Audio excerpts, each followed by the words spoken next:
आप देख रहे हैं राष्ट्र India news channel. Madhya Pradesh में 2023 विधानसभा चुनाव प्रारंभ हो चुके हैं और आज हमारे साथ में है महाराजपुर विधानसभा से मानिक चौरसिया जी, जो कि भारतीय जनता पार्टी के वरिष्ठ कार्यकर्ता हैं। काफी समय से भारतीय जनता पार्टी में सेवाएं भी दे रहे हैं और चौरसिया समाज के जिला अध्यक्ष भी हैं। आइए होते हैं रूबरू। मानिक जी, पहले तो राष्ट्र इंडिया न्यूज चैनल में आपका बहुत बहुत स्वागत है। धन्यवाद। भाई, एक बात बताइए, विधानसभा 2023 प्रारंभ है, नेता अपने अपने क्षेत्र में जनता के पास पहुंचने में महाराजपुर विधानसभा एक बहुत बड़ी विधानसभा है, जिसके अंदर में 2 नगर पालिका हैं, 2 नगर पंचायतें हैं, जनपद काफी लंबे हैं।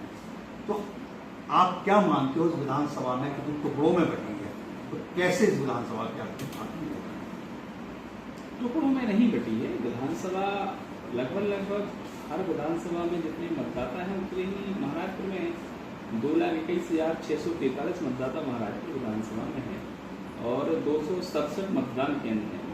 इसके पहले 264 मतदान केंद्र थे, 3 मतदान केंद्र भी नए बने हैं और लगभग हर विधानसभा में यही स्थिति है।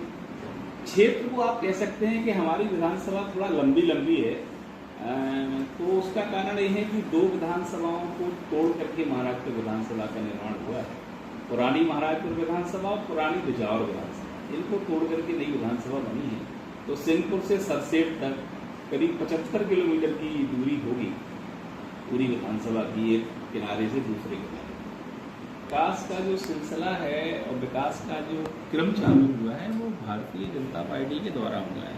सबसे पहले आप देखिए, नौगांव की बहुत बड़ी डिमांड थी कि बापू डिग्री कॉलेज जो पहले प्राइवेट था उसको शासकीय करने की मांग थी। हमारे आदरणीय मुख्यमंत्री शिवराज सिंह जी ने बापू डिग्री कॉलेज को शासकीय किया। नौगांव में इंजीनियरिंग कॉलेज की स्थापना भारतीय जनता पार्टी ने करी और अभी केंद्रीय विद्यालय नौगांव में स्थापित होने जा रहा है, उसके लिए जमीन का चिन्हित हो गई है। दूसरा आप देखिए, लोगासी वाला रोड बहुत खराब था, तो नौगांव से गढ़ी मलहरा तक की सड़क भारतीय जनता पार्टी की सरकार ने बनाई है। नौगांव से हरपालपुर का मार्ग खराब था, वो सड़क का निर्माण हुआ है।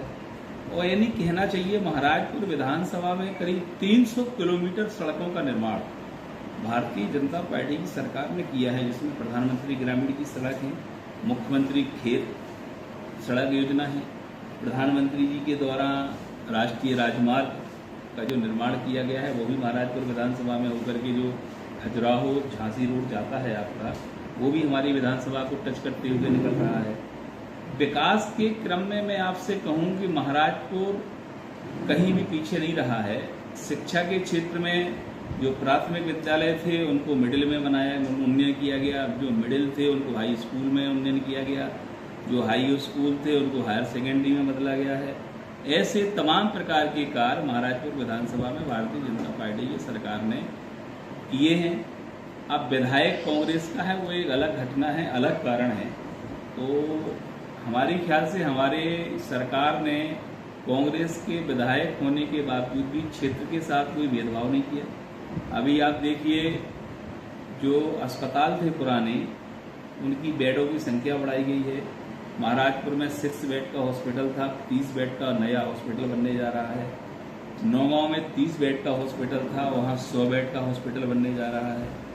कहने का तात्पर्य ये है कि भारतीय जनता पार्टी ने शिक्षा और स्वास्थ्य के क्षेत्र में और सड़कों के मामले में बहुत अच्छा काम किया है। जैसे कि आपने पुराना चुनाव हमने देखा है, तो कांग्रेस आरोप लगा रही है कि भारतीय जनता पार्टी केवल बोलती है, वादे करती है, लेकिन निभाने का काम नहीं करती है। क्योंकि हम आरोप लगाने वालों का काम है आरोप लगाना, हम लोगों का काम है काम करना। अगर हम लोग आरोपों में फंस जाएंगे जवाब देने में, तो काम नहीं कर पाएंगे। आप देखिए, महाराजपुर विधानसभा में 9,000 की संख्या में प्रधानमंत्री आवास बने हैं, 1,01,700 कुछ आयुष्मान कार्ड बने हैं, 46,000 के आसपास लाडली बहना का पंजीयन हुआ है, ठीक है ना। और आप देखिए, वहाँ जो विकास के क्रम में जितने भी काम है, संबल योजना में करीब 45,000 के आसपास लोग संबल योजना का लाभ ले रहे हैं। इस प्रकार से लाडली लक्ष्मी योजना का लाभ लोगों को मिला है। जननी सुरक्षा योजना का काम बहुत अच्छा चल रहा है। 181 पर आप शिकायत करते हैं, उसका निराकरण हो जाता है। आप देखिए, नकल निकालने का जो सिस्टम था पहले राजस्व विभाग का, आज आप जाइए कंप्यूटर की शाखा पे जाइए, आप अपनी ज़मीन की नकल निकाल सकते हैं, अपनी बंदी तुरंत निकाल सकते हैं। पहले ऋण पुस्तिका पाने के लिए पटवारी के चक्कर लगाना पड़ते हैं। आज आप MP ऑनलाइन या किसी भी पोर्टल पर जाइए, किसी भी दुकान पर जाइए, आपको तुरंत ऋण पुस्तिका मिल जाएगी, आपको अपनी ज़मीन का नक्शा मिल जाएगा। लोक सेवा गारंटी के तहत सैकड़ों योजनाएं हमारे मुख्यमंत्री जी ने दी हैं। आपको किसी बाबू का, किसी ऑफिस का चक्कर लगाने की जरूरत नहीं है। ये क्या पहली योजना नहीं थी? पहले थी। क्यों हारी? सीट हारना एक अलग गणित है। देखिए भाई, चुनाव का अपना अपना गणित होता है, अपना अपना समीकरण होता है। तो सबकी सब हम तो नहीं जीत सकते थे ना। पूरी की पूरी मध्य प्रदेश की सीट में एक दल तो नहीं जीतेगा, कुछ दूसरे भी जीत जाते हैं। तो स्थानीय समीकरण ऐसे बन जाते हैं कई बार। लेकिन आप ये कह रहे हैं, लेकिन ये आप पुराना देखा जाए, छतरपुर विधानसभा के अंदर में 6 विधानसभा थी, 6 में केवल एक पे कब्जा कांग्रेस का रहता था और बाकी तो भारतीय जनता पार्टी की लेती थी। लेकिन इस बार जब उल्टा हुआ कि भारतीय जनता पार्टी के पास 1 रह गई और 6 पे निकाल पूरी आके कांग्रेस या एक सपा बबलू शुक्ला जी ले गए थे। तो ये कहीं ना कहीं पर ऐसा नहीं लगा, क्योंकि जो आप योजना गिना रहे हो केवल एक लाडली लक्ष्मी योजनाओं को माना जाए ये अभी हुई है, बाकी ये जो सारी योजनाएं आपने गिनाई हैं ये पुरानी योजना है। तो जनता ने क्यों नहीं पसंद किया? तो मध्य प्रदेश में जो 2018 का चुनाव हुआ था उसमें दोनों दलों में से किसी को बहुमत नहीं मिला था। कांग्रेस के पास भी बहुमत नहीं था, भाजपा भारतीय जनता पार्टी के पास भी बहुमत नहीं था। वो 114 में थे, हम 109 पर थे। आप किसी एक विधायक की उपलब्धि बता दीजिए। आज कांग्रेस के पास विधायक लड़ने के लिए प्रत्याशी नहीं है। आज बड़ा मलहरा में कांग्रेस के पास कौन प्रत्याशी है? बिजौर में उनके पास कौन सा प्रत्याशी है? चंदला में आज उनके पास कौन सा प्रत्याशी है? वो इसलिए नहीं है ना कि वो कह रहे हैं ना कि भारतीय जनता पार्टी ने जो हमारे पास प्रत्याशी थे वो बाद में जाके 15 महीना में हमसे खरीदे, हमें निपटा दिए और हमारी जाके खरीद फरोख्त करके ले लिए। अरे भाई, तो कहाँ से प्रत्याशी बचे? उनको अपने लोगों को रोकने का दायित्व उनका है, हमारा तो है नहीं ना। वो रोकें अपने लोगों को। जनता ने निर्णय कर लिया है 2023 में फिर से मध्य प्रदेश में भारतीय जनता पार्टी की सरकार आएगी।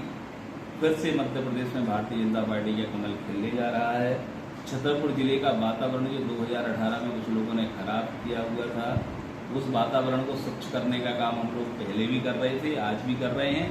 और चुनाव के पहले हम आप लोगों को बता देंगे कि पूरा माहौल भारतीय जनता पार्टी का नजर आएगा। आप कांग्रेस से सवाल क्यों नहीं पूछते कि उनके पास तो लड़ने वाले कैंडिडेट नहीं है? उनके पास लड़ने वाले कैंडिडेट नहीं है, क्या जवाब है उनका? बोले हमारे पास है, हम 6 सीट। कौन सा? उनके पास सब 3 प्रत्याशी हैं, जहां तीनों विधायक हैं जो उनके पास। उसके अलावा उनके पास कोई कैंडिडेट नहीं है पूरे जिले में। कांग्रेस ने तो अपने नेताओं को खत्म कर दिया है भाई। हमारे यहाँ देखिए प्रत्याशियों की कमी नहीं है, उनके यहाँ तो प्रत्याशी तक नहीं है। अगर कोई विधायक है तो उसने दूसरे नेता को नेता ही नहीं बनने दिया अपने क्षेत्र में। आप उनसे सवाल क्यों नहीं करते कि आपके पास तो कोई नेता नहीं है, उनने कोई नेता खड़ा नहीं किया? नेता नया बना, एक ही विधायक है ना, दूसरा कोई कैंडिडेट है उस विधानसभा में? सब खत्म करते हैं। तो पज्जन जी अकेले ही है ना छतरपुर में, कोई दूसरा नेता उनने होने दिया विधायक लायक? उनसे सवाल क्यों नहीं करिए आपके? वो तो अपनी पार्टी को खत्म करते जा रहे हैं। हम लोग अपनी पार्टी को मजबूत कर रहे हैं, नेताओं को मजबूत करते हैं, कार्यकर्ताओं को मजबूत कर रहे हैं।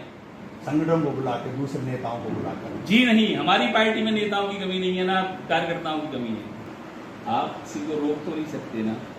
वो हमारी पार्टी बड़ी है, हमारे अनुसांगिक संगठनों की संख्या ज़्यादा है, ठीक है ना। आपको अगर ये लगता हो कि सिर्फ भारतीय जनता पार्टी में ही कार्यकर्ता है, सिर्फ भारतीय जनता पार्टी के लोग ही चुनाव लड़ सकते हैं, तो जी नहीं, आप अभी गलत हैं।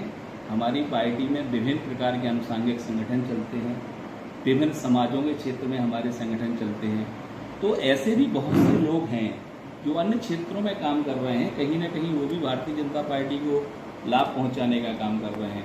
अब चुनाव आया है, उनको यदि लग रहा है कि हम महाराजपुर विधानसभा से प्रयास करें तो भाई प्रयास करने के लिए कोई नहीं रोक सकता। बाकी निर्णय करने का काम हमारे नेतृत्व का है। हमारे नेतृत्व को मालूम है कि हमें किसको चुनाव। मुझे एक रोजगार गिना दीजिए आपने जो युवाओं के लिए भारतीय जनता पार्टी ने ऐसा रोजगार दे दिया हो कि हमारे छतरपुर जिले के बच्चे आगे यहाँ रोजगार कर रहे हैं और रोजगार के बाद में वो जयकार कर रहे हैं। आप जाइए पुलिस थाने में जाइए, आपको 50% महिलाएं रोजगार से लगी हुई मिलेंगी जिनकी पुलिस में भर्ती हुई। आप जाइए पटवारी हल्का में, आप 2003 में देखिए पटवारी कितने थे मध्य प्रदेश में, आज पटवारियों की संख्या कितनी हो गई है, तो रोजगार किसने दिया है? आप जाइए शिक्षा के क्षेत्र में, स्कूलों में मास्टर नहीं होते थे जनाब, क्या आवाज देखिए आप, कोई स्कूल है जहाँ शिक्षक ना हो? ये भर्ती किसने करी है? आपका अध्ययन हमें लगता है इस क्षेत्र में अभी अधूरा है। नहीं, हमारा अध्ययन नहीं है, हमारा अध्ययन पर्याप्त है कि अगर इस तरह के जो क्षेत्र की आप बात कर रहे हो रोजगार की, जो और अन्य लोग बच्चे यहाँ घूम रहे हैं, कोई फैक्ट्री नहीं है, कोई बड़ा ऐसा उद्योग नहीं है ताकि जिससे रोजगार के लिए आप करें। हमारा अध्ययन तो बराबर है, सरकारी गवर्नमेंट की नौकरियां निकली, मास्टर भी आए, वो तो हमेशा का नियम है, प्रयोजन है। तो कितने साल बाद में ये नौकरियां निकली साहब? 20 साल में कितनी नौकरियां? सार्वजनिक नौकरियां मध्य प्रदेश की भारतीय जनता पार्टी सरकार ने दी है। शिक्षा कर्मी कल्चर हमने खत्म किया है। 500 रुपये में दिग्विजय सिंह जी ने मास्टर की भर्ती करी थी। 500 रुपये में मास्टर नौकरी कर रहे थे। आज हमारे शिवराज सिंह की सरकार 40,000 रुपये उनको सैलरी दे रही है। ठीक है, तो आप ये मत कहिए कि रोजगार के साधन। आप देखिए मुख्यमंत्री जी ने सीखो कमाई योजना विकसित करी है। आज जो युवा 12वीं पास करके निकले हैं उनके लिए कि वो किसी अलग अलग ट्रेड में वो ट्रेनिंग भी लें, उनको प्रोत्साहित राशि भी मिलेगी। इस प्रकार की विभिन्न सी योजना है। आप उद्योग विभाग में जाके कभी देखिए, एक साल में कितने लोगों को रोजगार दिया गया है, बैंक के चक्कर लगाते लोन, कितने लोगों को रोजगार गारंटी के तहत रोजगार दिया गया है।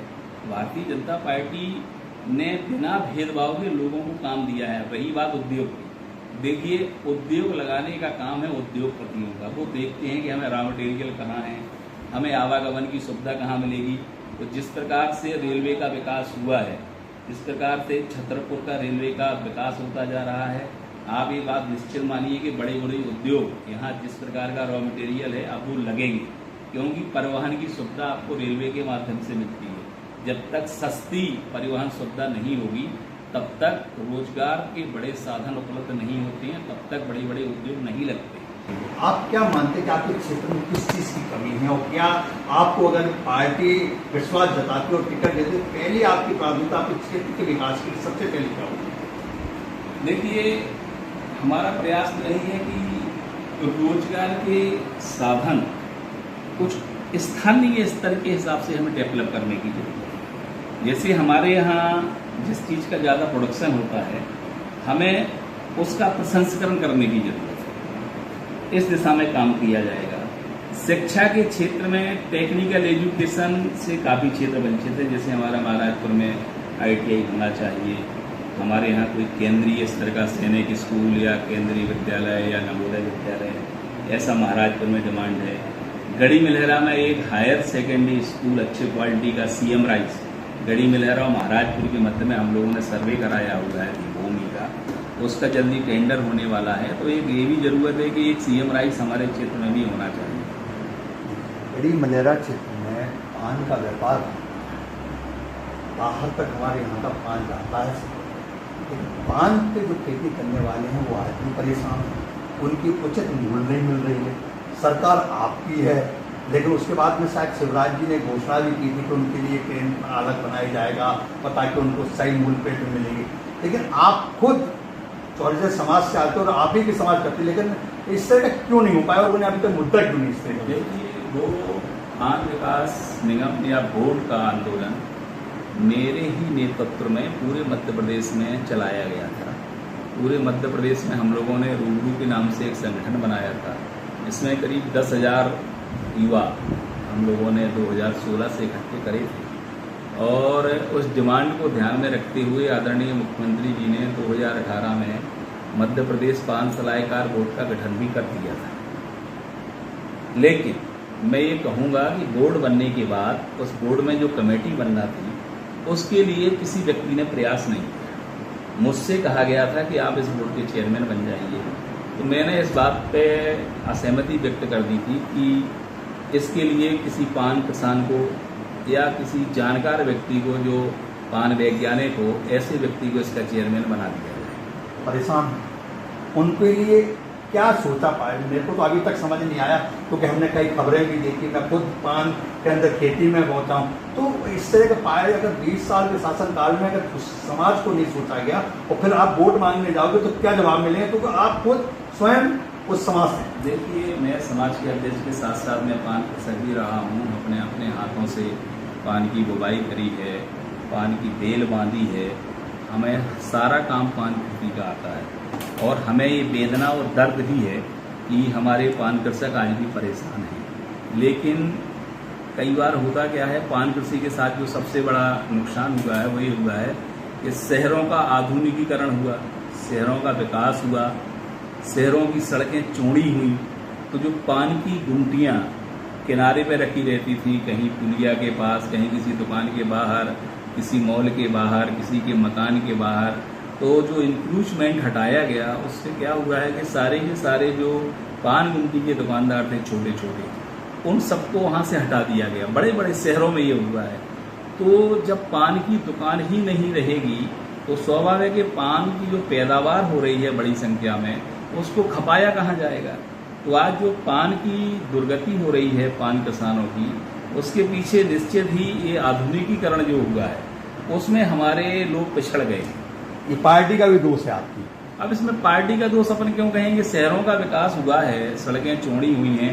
मान लो आपके मकान के सामने आपने मॉल बना दिया तो स्वाभाविक है कि आप उसमें पान गुमटी तो सामने वाले को रखने नहीं देंगे।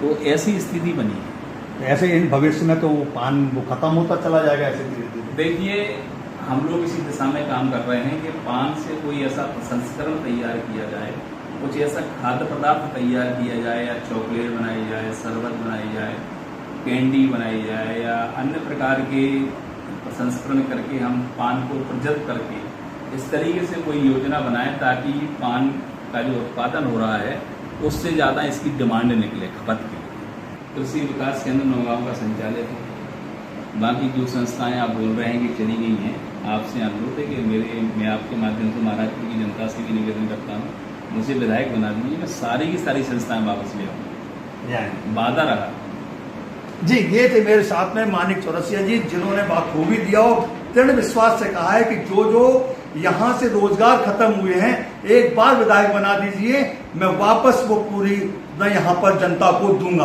और बाकी आगे देखना ये होगा, क्योंकि अभी तो तैयारियां चालू हैं, बाकी आगे चल के देखेंगे। आशीष अवस्थी के साथ में मैं अनूप तिवारी।